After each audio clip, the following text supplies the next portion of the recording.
Pokemon trainers, Electricame here. In this video, I'm going to show you one of the best early game money farming routes in Pokemon MMO. I refer to it as that even though I know the game is PokeMMO, but same thing. Specifically if you're playing through Unova and you've got the Amulet coin equipped. Now, I am assuming you already know how to acquire the Amulet coin. If you don't, just open up another tab or something and just look up how to acquire and get the Amulet coin in Pokemon MMO. It's super easy once you get to Castelia City.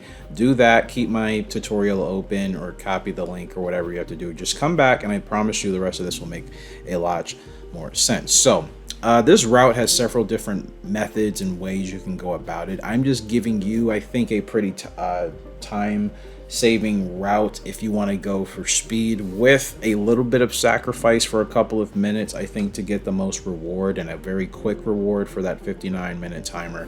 I start off things in Castelia City right at the battle tower. Now it's not a jackpot, but there are usually a couple of solid trainers in there, and with the Amulet coin I made a few grand right off the bat just to warm things up. As far as who you take in your party, I think that's completely a personal choice. I just always advise using Pokemons that sometimes have general sweeping attacks. If you have a Pokemon that knows something like Air Cutter in the beginning of the game, that's really helpful. Pokemon that would know something like Rock Slide, Earthquake, I think all these things are extremely helpful and will make your playthrough actually a lot quicker, and speed running obviously these trainers and these missions so you guys can go ahead and make more money for your time. So after doing that at the battle tower, I usually will head south into the Pinwheel Forest. This is where things really start to pick up. There are a bunch of Pokemon Rangers here and they drop some good money and loot. On top of that, your main battle Pokemon can pick up some quick XP here as well. It's still early to mid-game difficulty, so if you've got one decent sweeper, I think you'll fly through it pretty quickly. And don't forget, there is the nurse NPC at the edge of the forest who will heal your squad for free. She's towards the east, so obviously all of us know our directions. She's towards the east of the forest as you exit. She's right there in the pink outfit. She's impossible to miss. There should be a rock there as well that if a Pokemon knows Rock Smash, you would be able to break that. So again, after clearing the forest, you head east through that route past that nurse that can heal your Pokemon and onwards to Route 4. Now, there are Pokemon here that, of course, are a bit lower in level, but the trainers are easy money. Now, I would advise avoiding most of the preschoolers because they still don't give out that much even with the Amulet coin. But again, if every dollar counts, and yes, I think in this Pokemon economy it does, I would still go ahead and make that happen anyways. It's 30 seconds of your time, and I would say that it's usually a clean sweep, especially again if you have a good Pokemon at level 28 or higher that has again a good general well-rounded attack that can do enough damage to take most Pokemon out in one hit. You'll be fine. You go ahead and flood obviously your strong lead with that, and you have some repels along the way if you want to avoid having to be bogged down in the grass, which I stumbled on upon this journey in this particular tutorial myself. So bring some repels, that way you can avoid Pokemon in the grass and save time for trainers. That's a common sense thing, but I kind of forgot it in the moment. Then I end my path by going all the way back up north. This was the exception because I actually had Pokemon in the daycare I had to take, so that's why I took that shortcut back to Route 3.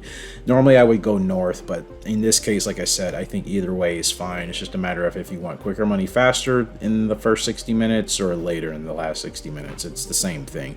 I end the path around the desert resort area and Route 4 towards the north, where the trainer payouts start to really scale up here. Now, some of the NPCs here have Pokemon, I would say in the mid to lower level 20s, and you can grab some extra XP or rare encounters while you are out here. So overall, I started this run, I think, initially with about $20,000 or Pokeyen in the beginning, and I ended with over 40k, but again, making a stop in between to grab Pokemon out of the daycare center. My numbers are a little bit skewed in that regards as far as what you see in order, but again, I will follow this up probably in the future with a more updated version of it. I would say 40,000 is about what I accumulated with the Amulet coin, nonetheless on the run. Like I started my balance with very little money. I spent everything to get the Amulet coin, at least initially in the place that I wanted it. You know, you have to go through that mission with the dancer in Castelia City to actually get it the first time, but afterwards you can obviously look for them in the GTL center. So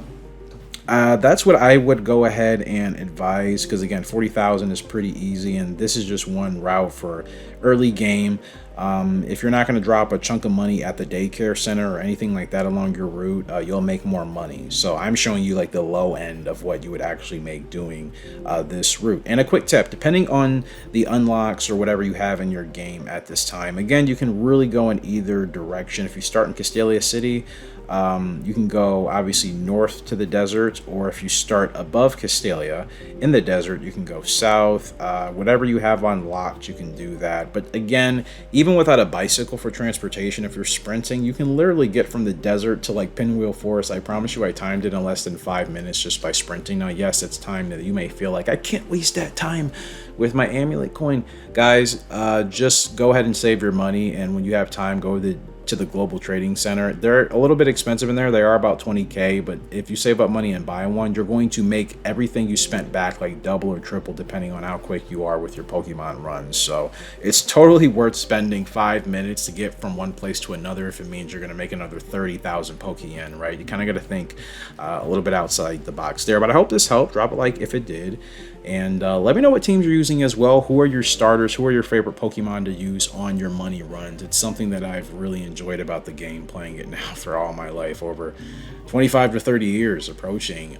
Money runs with certain Pokemon are always really, really fun to do, especially certain ones with certain attacks that, even if they're redundant, it's always just nice to have that one-hit sweeping KO, right? To collect your your yen, I should say, your money, whatever you need to go, get your Pokemon leveled up properly for them to have that maximum value, and then you continue to move on with your journey or your mission. That's one of the best parts for me. If you guys like this tutorial, let me know any others you would like to see early game. Ask me any questions. I'm not saying I'm the Pokemon guru of it all, but there are some little neat and niche things that I do try to pay attention to. I'm kind of a quiet meta builder in my journey as we speak. So if you're one of the OG people to be here, you'll be the ones to see this whole thing come to fruition in the months and the longevity of this channel. So that'd be kind of a cool experience to share that with you guys, and also for you guys to share what you're doing on your Pokemon journey. That's what I love about the game. When I see people going different places in Pokemon MMO, I'm always just curious about where that individual is going, what journey they're on, what Pokemon they're looking to catch, or